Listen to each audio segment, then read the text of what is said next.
introduce the next panel discussion, i-highlight na natin ang ating mga MSME Most Inspiring Awardees for 2025. Pakinggan natin ang kanilang mga business journey. Lalo na yung mga panelists natin ngayon. 3 of them have, what did it take for them to work their way up the ladder? Siyempre, part na dyan ang kanilang mga perseverance and passion. Kilalanin natin sila even more, beginning with the owner of Camir, Angelo J. Rivera. Hi, Angelo. Kasama niya si owner ng Monster Pot Plant Nursery, Ashley Jude Anaviso. Hi. And the founder of Aerobotica Robotics and Automation Solutions, engineered by Nurecia Diplomo. Congratulations again on being the awardees of this year's Most Inspiring MSMEs. Let's take a seat. I will not be moderating this panel, so I would like to say thank you very, very much for your time and having me. But for now, I'll turn over the moderating duties to the President of the Private Sector Jobs and Skills Corporation. Palakpakan po natin si Jopin Romero. Hi, Jopin! Hello, Isa, and good morning. Good morning. I think 1 more minute until the afternoon. But magandang umaga po sa inyong lahat. Magandang hapon because by the time we finish our schedule, it's already afternoon. Hello, everybody. Hello po. Hello, ma'am.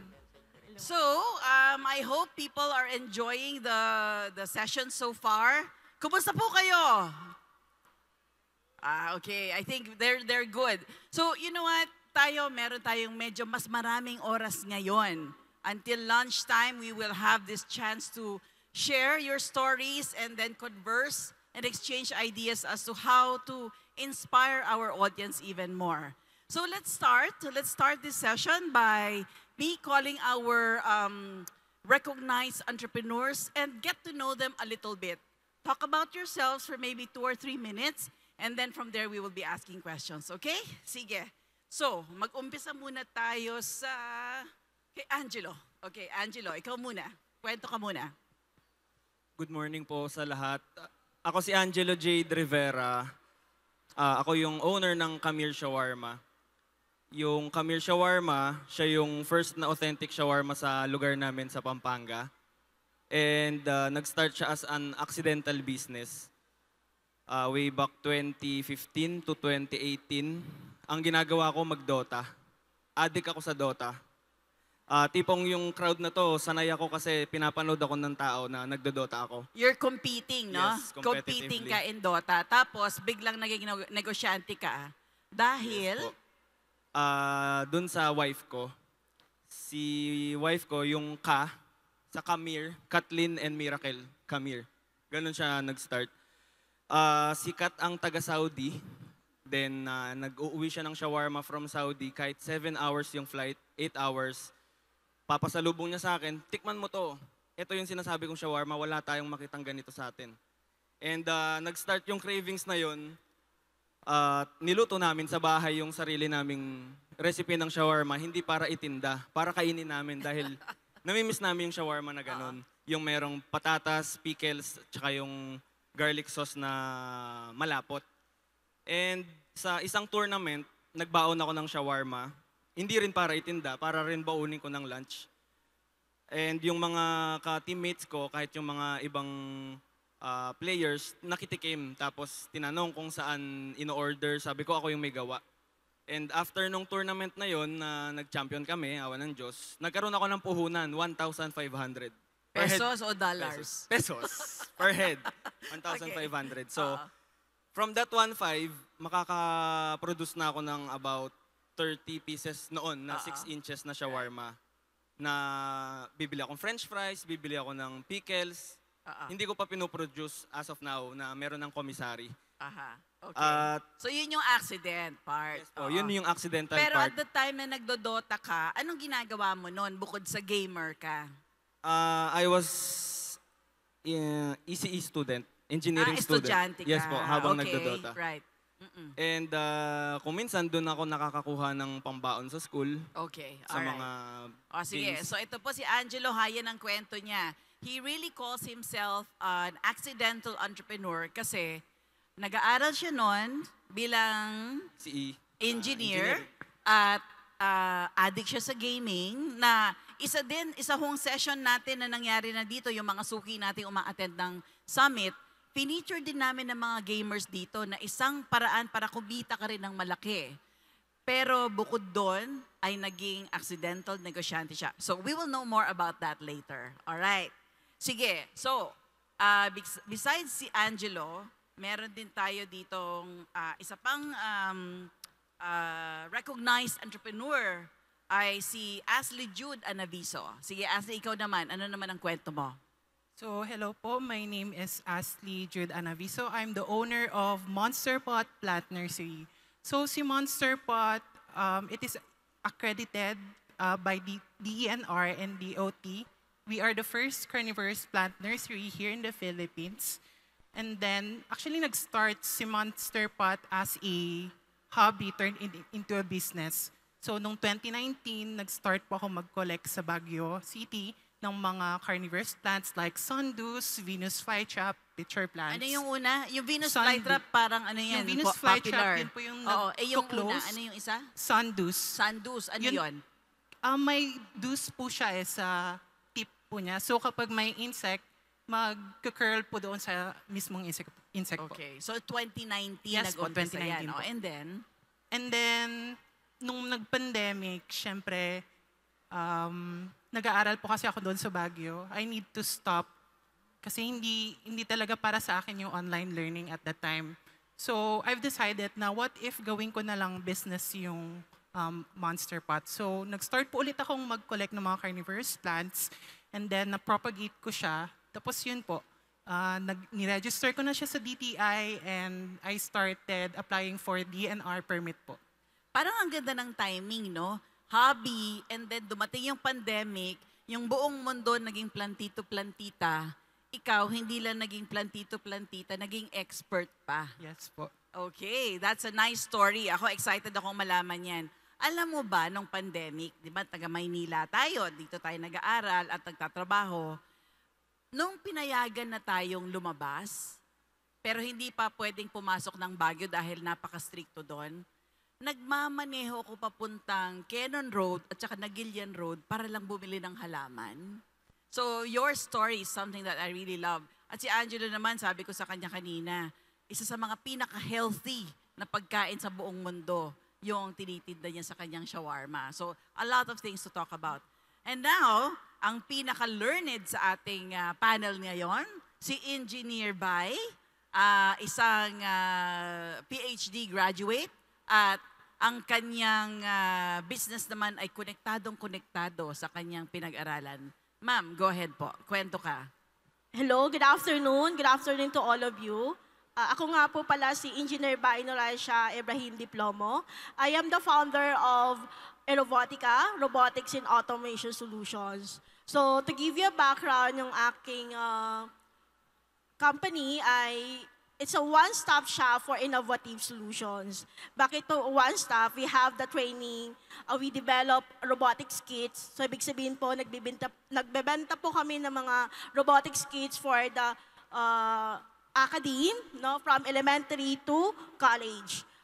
We have also the R&D. So we develop yung mga industry robot like the medical robot, AI robot. So it's timing talaga na ngayon ay lumalakas yung AI po. So that's why we developed that one for the medical and the waste management AI robot. Ayun po, sa akin naman po, actually, final defense ko pa po sa aking graduate study for the PhD in Electronics Engineering sa Mapua University. Okay. Opo. Sorry, inawardan na kita. Inawardan na. So, ibig Tinatrabaho pa sabihin, pala. gagraduate na po ako. Sige, okay. Thank you. Oo, that's good. Umpisahan Ayan na, po. since inumpisahan mo yung kwento mo na yan, na ganyan, I mean, mahirap yung ginagawa mo. Pero again, timely na timely. Yes Kasi po. usong-uso ngayon ang pag-discuss tungkol sa AI. Yes. Tapos hobby mo lang yan dati at binibigyan mo ng libre na service sa ibang tao, no? Yes po, nagsimula po talaga, no? Kasi nasa academe po ako, nasa university. So, ako po ay professor sa isang university for the engineering in IT. So, since po na yung invitation, ini-invite po tayo for the robotics training, so it's a free. So, ang gusto ko lang makuha is the certificate kasi kailangan po namin sa academe to promote.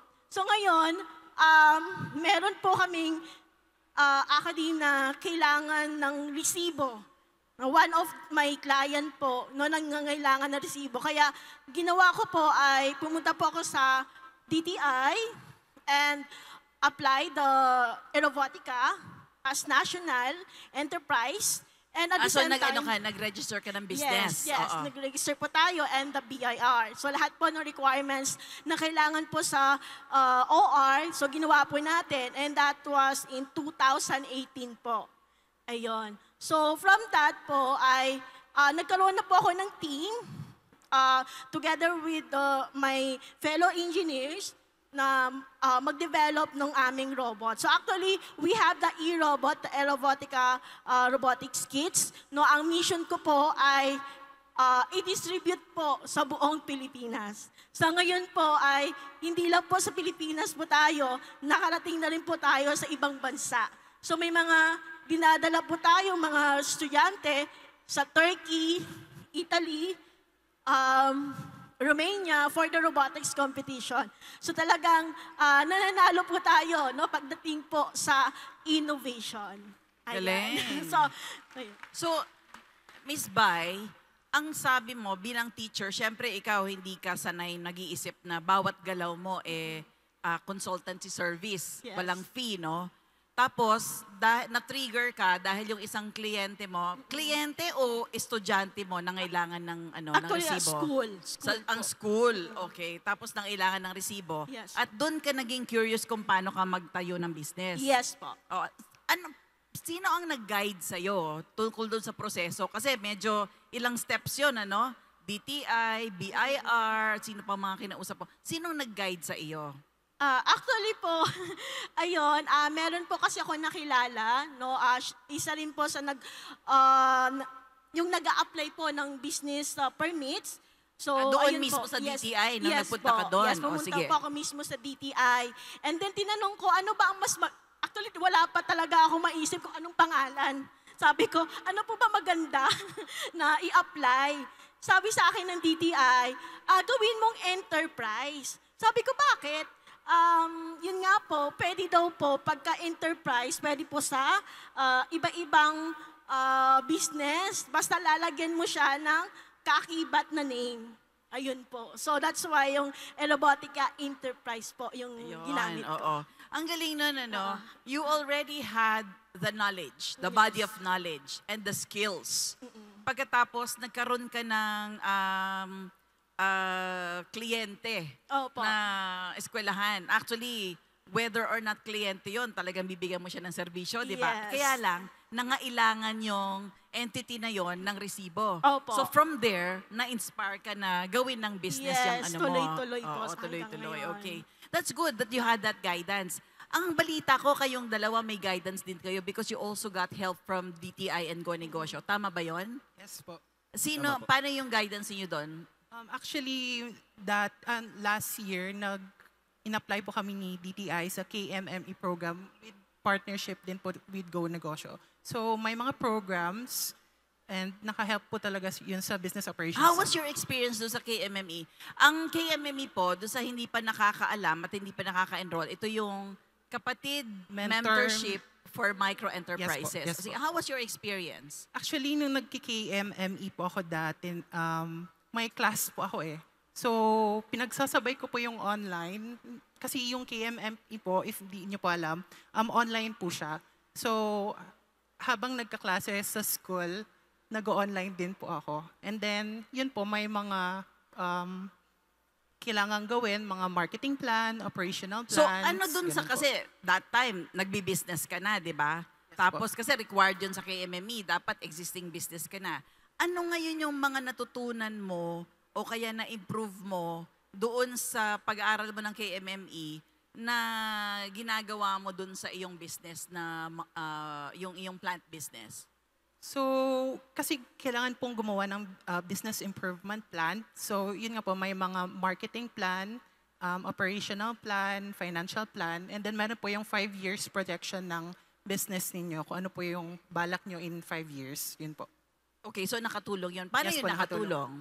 nakatulong. Example lang, kunyari, anong aspect ng business mo ngayon ang ina-apply mo yung KMME na project mo?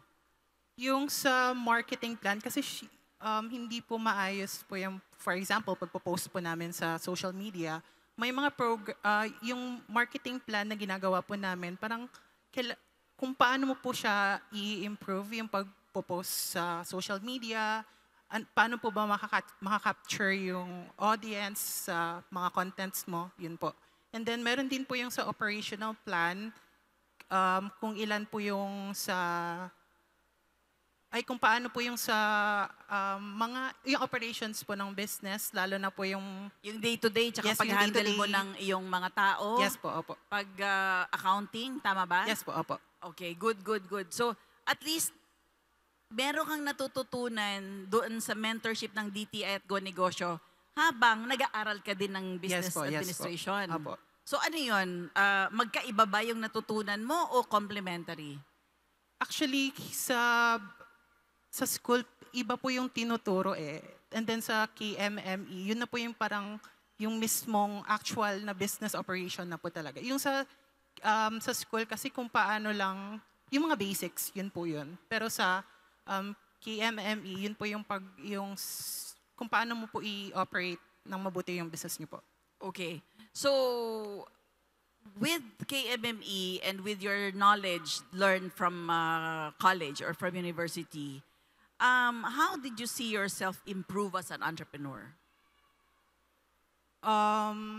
Kasi dati, hindi ko po alam kung paano po i-manage yung business ko po eh. Since nag-aaral pa lang po ako doon, and then wala pa po akong KMME. With the help of KMME, tapos yung mga mentors po sa KMME, it really helps my business operations to scale up po talaga. Tumaas ba yung sales mo? Yes po, tumaas po. So, actually, nung KMME, nakakapag-join po kami ng trade fairs from DTI. Kasi Okay. kami na po yung pinaprioritize po nila, yung mga KMME graduates po. Okay, ang galing. O sige, ikaw naman, Mr. Shawarma, Kamir, ano yung experience mo naman sa KMME? And maybe relate your story as it is relevant to the KMME experience.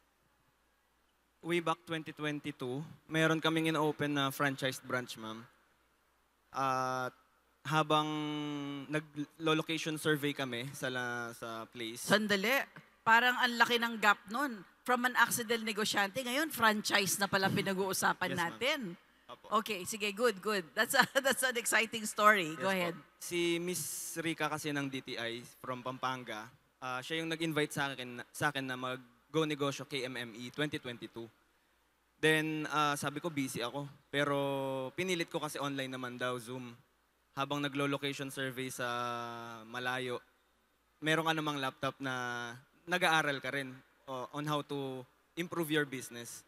So, habang KMME, na busy ako, nagagamit ko rin agad na oo nga no, yung mga tinuturo ng mentors, like yung sabi ni Sir na business improvement plan, yung sustainability plan para sa business mo, yung financial plan na what if yun nga 5 years, anong may mangyaring kagaya ng pandemic, anong gagawin mo sa business mo?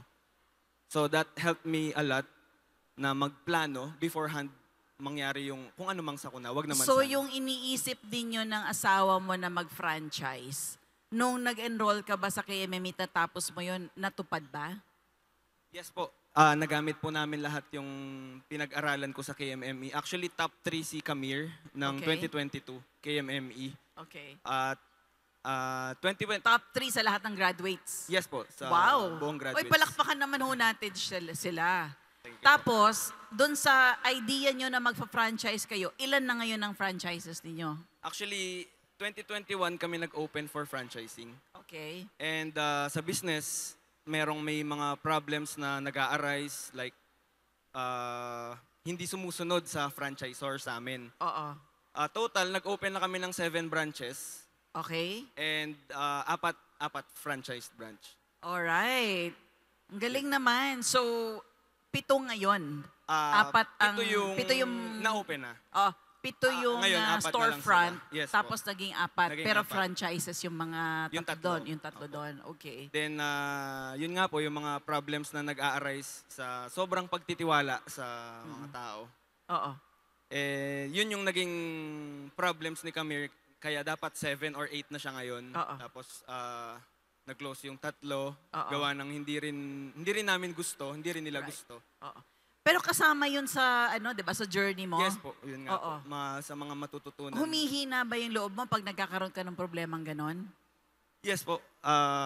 So, paano mo I suffer pinalalakas ulit yung loob mo?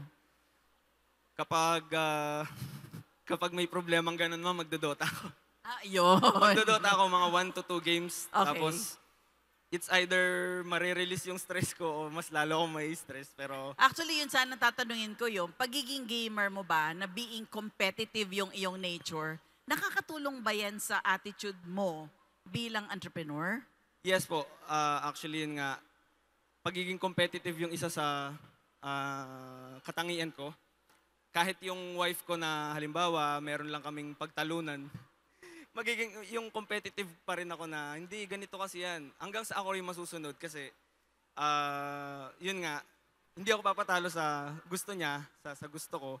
And pero magmi-meet kami halfway na i-consider mo tong idea ko. O sige, franchising 2021. Doon kami nag-open ng franchising, then yun nga po yung unang matigas na ulo na franchisee. Okay, alright. That's 2022. good. Tingnan nyo, no? Halo-halo.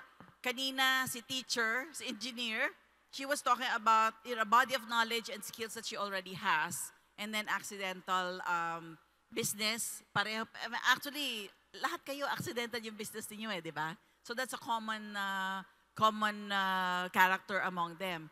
Tapos, yung personal characteristics nila, may epekto sa pagiging business people ninyo. Siguro ikaw teacher, engineer, siguro yung pagiging teacher mo reflected yan sa business mo, no? How do you reflect that in the way you conduct your enterprise nowadays? Okay po. So since po nasa technology po tayo, so ayun din po, tayo po ay competitive din. Yung dalawa natin ay competitive, si Sir.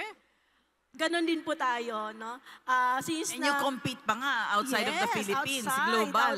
It's global. So talagang ang objective po natin is manalo, no? Makilala po, hindi lamang po dito sa Pilipinas, but also sa around the world. So sa ngayon po ay nag-extend po tayo sa UAE. Meron po tayo Aerobotica Revolution Dubai on January 14 to 17. So in-announce ko na rin po. So invite ko na rin po kayo. Ayan po, so mga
explore the wild and get what you can? Paano yon? How does that Actually, work? hindi ko pa po siya natatry. So, parang kami lang po, pwede po kaming mag-keep ng carnivorous plant and we can actually propagate din po and sell yung carnivorous plant. Yun po.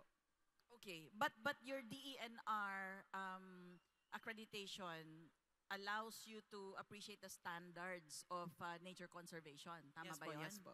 Did they give you any additional training because of that? Actually, wala po eh. Wala. Parang panel interview lang po and then kasi dapat yung mga carnivorous plant na kinukuha po namin is dapat legally sourced din sa may mga papers din. So, yung mga carnivorous plant, kinukuha po namin ini-import po namin sa Thailand and then yun po, may mga papers po kami kaya na-register din po namin sa DNR po yan. So your registrations now are DTI, yung DTI. business name registration, Yes po. yung sa mayor, syempre Mayor's because of permit, business permit, BIR. tapos meron kang BIR, and then you also have Department of Environment and Natural Resources. Yes po. Eh yun namang sa DOT, Department of Tourism, ano naman yung, what does that allow you to do, yung DOT certification mo? So, sa DOT certification naman po, pwede po kami mag-conduct ng educational greenhouse tours and farm tourism din po. Pwede pong bumili yung mga tao, mag-visit dun sa nursery namin and ina-explain po namin kung ano po yung parang benefit ng carnivorous plants sa atin at sa environment. And ano po yung parang trapping mechanism, for example, si sundew, nagka-curl po siya kapag may insect, si Venus flytrap naman, magko-close siya kasi may trigger hairs. Kapag nagalaw po yan ng 2 beses, agad-agad magko-close yung Venus flytrap. So si pitcher plant naman po, meron siyang digestive enzyme doon sa loob ng pitcher. Yun po yung magda-digest doon sa insect na nahulog po. Yun po. Okay. We explained it sa mga nagvi-visit po sa greenhouse po namin. So all of these things, all of these certifications of yours, besides you wanting it to be legal, also allows you to use this as revenue opportunities. Tama ba Yes po, yun? yes po. Okay, so ilan ang revenue streams mo sa iyong business? Bukod sa training, selling, ano pa? Meron din po kaming terrarium workshop, mga workshops po. Okay, Yun po. alright. And then, parang yun lang po eh. So Yun. training, and then you actually Selling, have and then- selling, and then you actually have your site as a place to visit. Yes no? po, yes po. Oo. Okay, ang galing. You're an events destination as well, basically. Yes po. Okay, ang galing naman. Tingnan nyo yan, naghahalaman lang siya, tapos yung business niya ay napaka-diverse. Sige, bago ko i-invite yung iba nating resource speakers, itong tanong, and this question applies to all of you. How does the demand look like in your respective businesses? Ikaw, kumusta sino yung mga kliyente mo? And then, how do you see this growing within the next 5 years or so? Si Jude. Kaya ko po. Oo. Ano po ulit yung ma'am? Sino yung mga kliyente mo? At saka, gaano kadami yung mga interesado dyan sa Actually, yung mga clients... mga halaman na, kasi special plants yan di ba? Yes po. Yeah. Actually, yung mga interested is yung mga nagko-collect din ng mga collectors, mga nagko-collect ng carnivorous plants or kahit mga rare plants. And then, meron po yung may association po kasi kami sa landscaping. So, maganda din po siyang i-add sa mga condos or sa mga offices kasi magandang attraction din po yun eh. So, showcase. Oh, yes po. Yung for mga showcase din nag-showcase. po. Opo. So, collectors at saka yung mga nag-showcase. Yes po. Okay, and those that want to have distinctive plants in their area. Yes po, yes po. Okay. Siguro mahal yan, ano? Actually, mura naman po yung carnivorous. May mga mahal kasi may mga collectors item.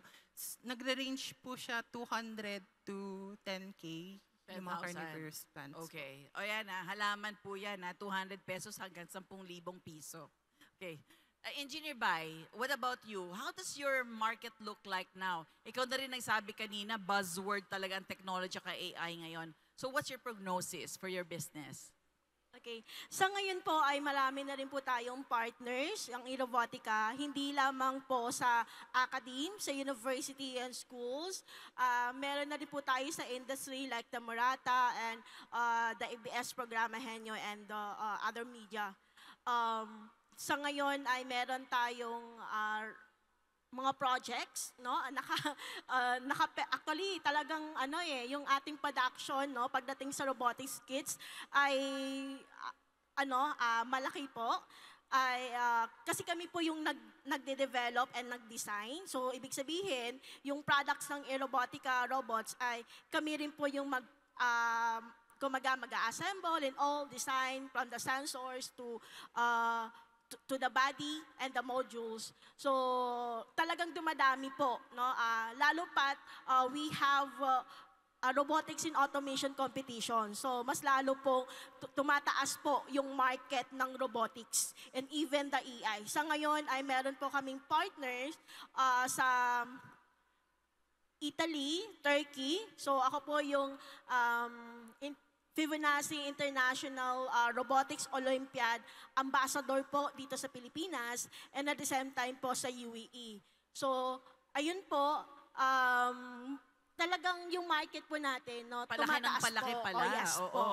And then you're talking about both domestic market at saka international market, palaki Yes. ng palaki. Yes po. Yes po. And Okay. ayun po, isa Yung rin po, market mo yeah. ba, Engineer Bai, does it just include the private schools or pati yung public schools? Karamihan po karamihan po ng ating clients ay hindi lamang po sa private school but also sa public kasi we have Pell Chips.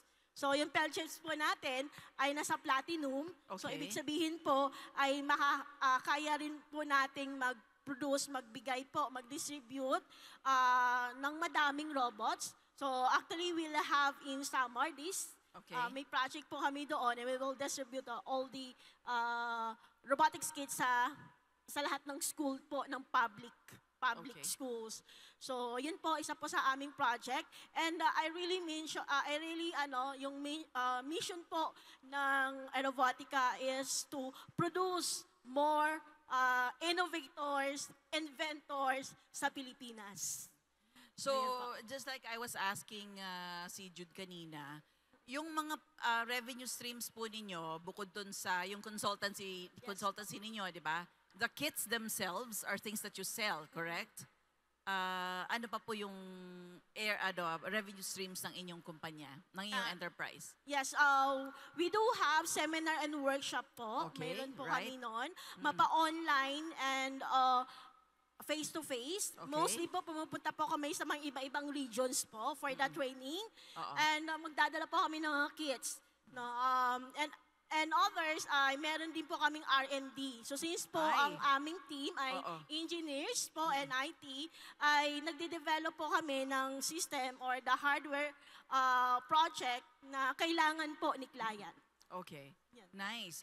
Palaki ng palaki yung grupo nyo, no? How many are you now in your team? And how many do you think you will grow in the next 5 years? Yes, ang goal po natin is mas dumami pa po yung ating empleyado. So sa ngayon po ay we have 10 and may part-time po kami. So that's na add-on. Kasi nagdidepende rin po doon sa projects. Oo, seasonal Yes, din yan, yes, ano? Yes, Oo, po. project-based. Oo. Okay. Sige, so the more you mentor, the more that we will have people who are knowledgeable in what you're doing. Alright, sige.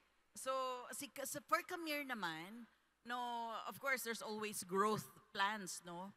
But what does it look like for your business now when everybody is into health food? So how do you see your business growing?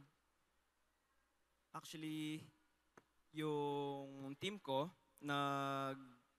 nag-consult kami, nag-seek kami ng help sa dietitian pala. Dietitian, sorry. nutritionist. Dietitian, yes, Oo. nutritionist. Kasi I myself, I am into active lifestyle now. Yes.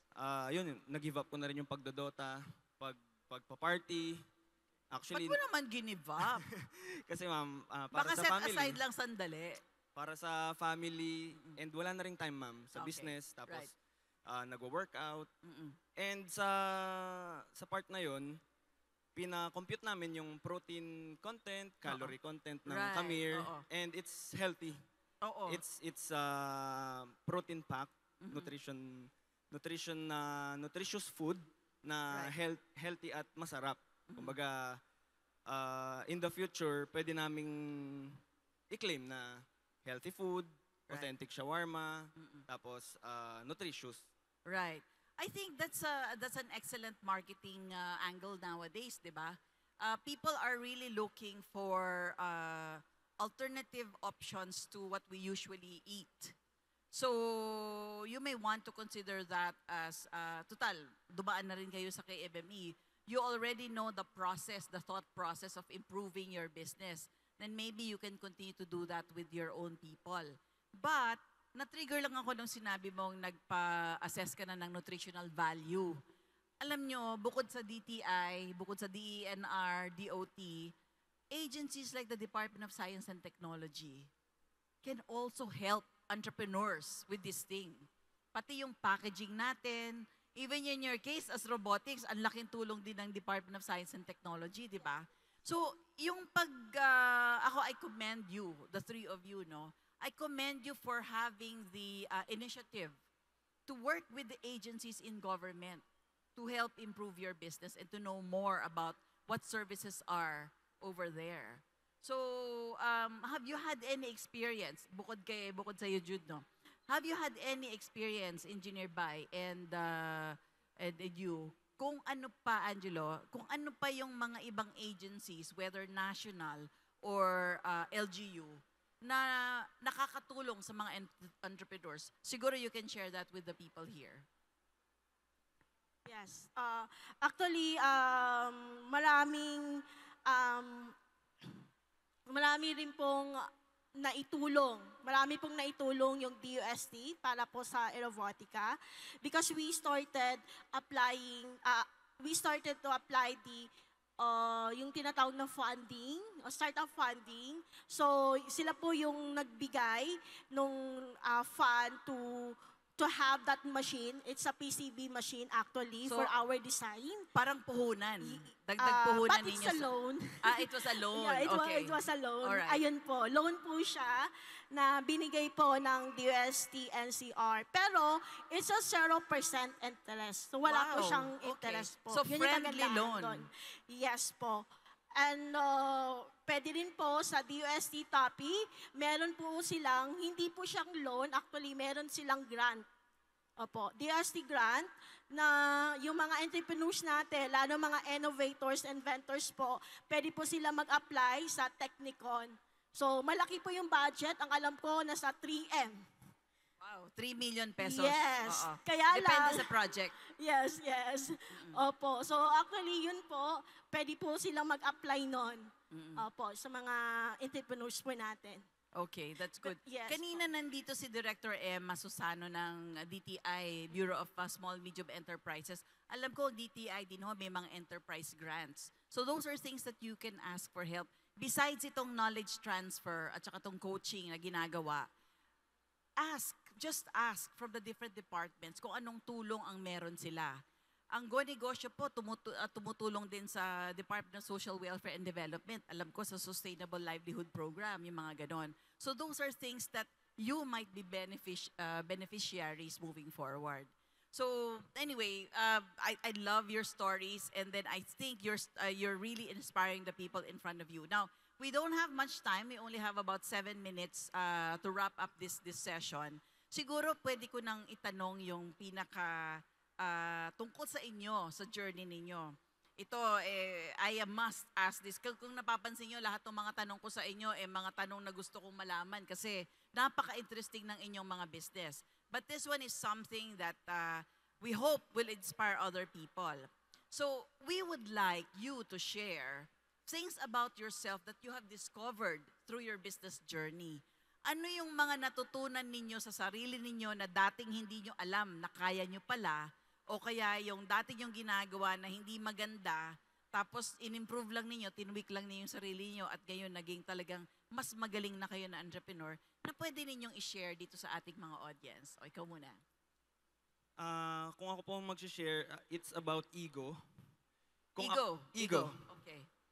Dati nung nasa competitive Dota scene ako, syempre, pwede akong tawagin na top player ng mga kasama, tsaka about doon. Tapos ginawa ko yung nagtitinda ako ng shawarma sa computer shop. Kumbaga, kung ako as ECE engineer, kung nakatapos ako ng engineering and kumbaga licensed ako, si ma'am kasi nagamit niya yung pagiging engineer. Ako, yung pagiging engineer ko hindi ko nagamit. As So, ECE. As ECE. Oo, pero as engineer, yung pagiging systematic siguro yun, mo, ma'am. yun, nagagamit mo pa rin yun. Yes po. Okay. Yung disiplina Yes bilang engineer. O, sige. So yung Go ahead. ego ko na yun, nilunok ko. Okay. Na ako mismo yung nagpapalengke, nagluluto, nagdi-deliver ng nakamotor sa mga computer shops. Ganyan kalakas ng ulan. Rain or shine. Oo. Araw-araw, sabi nga, yung grind. Oo. You can't make a powder, fine powder, if you don't have to grind it. Okay. Hindi siya pwedeng isang pukpok lang mag-grind na agad. Hindi. Okay. So, yung journey ko, kahit lagnatin, sige, ihatid yung mga shawarma. Yun yung kinaya ko na hindi ako nahiya na nagtinda ako ng shawarma sa mga kaklase, sa mga kadota. And hanggang ngayon naman, kaya nasa stage ako na hindi rin ako nahiya makipag-market or makipag-usap sa mga ibang business owners. At talagang dapat mong pagmalaki. Imagine, na-recognize ka nga ngayon na one of the inspiring entrepreneurs, di ba, in that field. Eh, sa totoo lang, parang every kanto nowadays may makikita kang shawarma. And yet you were recognized. Sa tingin mo, ano yung distinction mo? Bakit ikaw na-recognize? Yung pagiging authentic ng shawarma. Yung lasa niya, from 17 spices na ilang araw, ilang oras, ilang buwan naming in-experiment ni Mrs. And yung laki niya, 12 inches yung laki. Yung Wow! lasa niya. Yes po. 12 inches? Foot long shawarma siya. Okay. Tapos, yun nga, yung lasa niya. Well, hindi namin mapiplease everybody kasi kahit tayo naman, hindi naman 100% na nandito, nagsha-shawarma. Siguro 80-20, bumabalik sa Camir 80%. And sa percentage na yun, merong mga foreigners. Dahil si SM Clark, merong airport, may pumupunta-puntang foreigners at tinitikman yung Camir. Kahit mga Indian, yun nga sila sir kanina, Malaysian. Yun po yung pinaka-story ng Camir talaga. Ang galing, ang galing. Palakpakan po natin si Angelo. Sige, ikaw naman, Jude. So sa akin naman po is follow your passion. Kasi for example, ako po, I follow my passion kasi I really love carnivorous plants. I really love plants in general. So hindi ko alam na may potential palang maging business ang carnivorous plants. Nag-start lang po ako as a passion and then ginawa ko na siyang business. And then, ang masasabi ko lang po sa mga aspiring entrepreneurs din is yun nga, follow your passion and then wag po kayong mag-stop sa business ninyo if may existing business kayo. Kasi for me, ako, ang daming nangyaring mga pagsubok sa buhay ko. Nasira yung greenhouse namin and then lahat ng mga plants namatay. Pero hindi pa ako nag-stop. Actually, naiyak ko. Sige, okay lang yan. Ang galing nga kasi lahat ng mga trials and challenges mo you know what I really like about you? Doon sa storya mo, you're adjusting as you see the challenges. Yes, Yung pinalitan mo yung kurso mo, doon sa magiging mas focused ka, habang nag-aaral ka, nag-mentorship ka rin para yung reality, yung ngayon, natututunan mo, di ba? So, sige, kwento mo ba ibang challenges mo na na-overcome mo that can inspire them? Actually, nung 2021, nag-start po kasi yung si Monster Pot na makakuha ng DNR certification. And then, nag-start pa kami to open yung greenhouse namin sa public.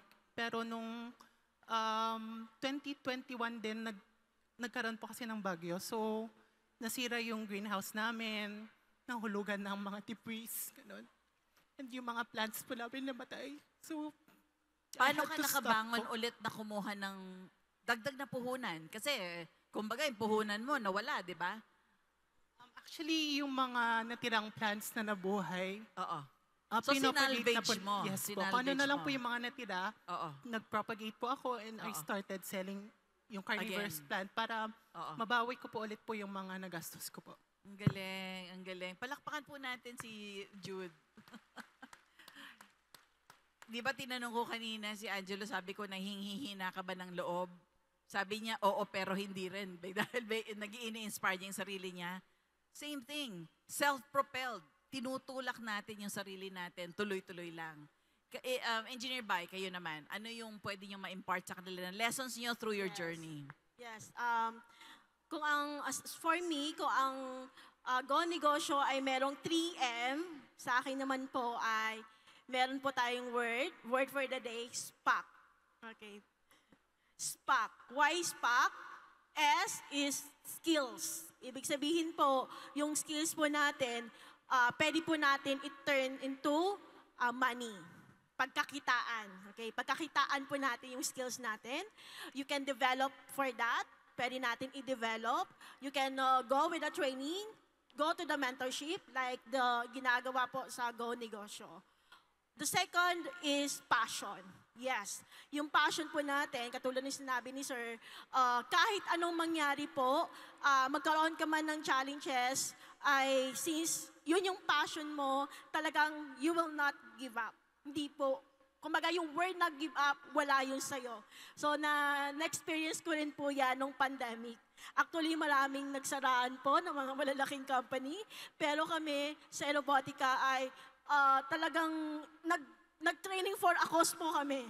And ako mismo yung nagbibigay ng mga magatas kasi ako sa mga bata eh. So yun, kasi pandemic talagang kawawa yung mga bata because yung kanilang parents walang work because pandemic eh. So ayun po. And syempre, kahit may skills ka, kailangan talaga na mahal mo yung ginagawa mo. That's the passion. The third is compassion. Yan, bakit compassion po? Kailangan nandoon yung caring po natin. Nandoon yung malasakit po natin sa ating empleyado as a business owner.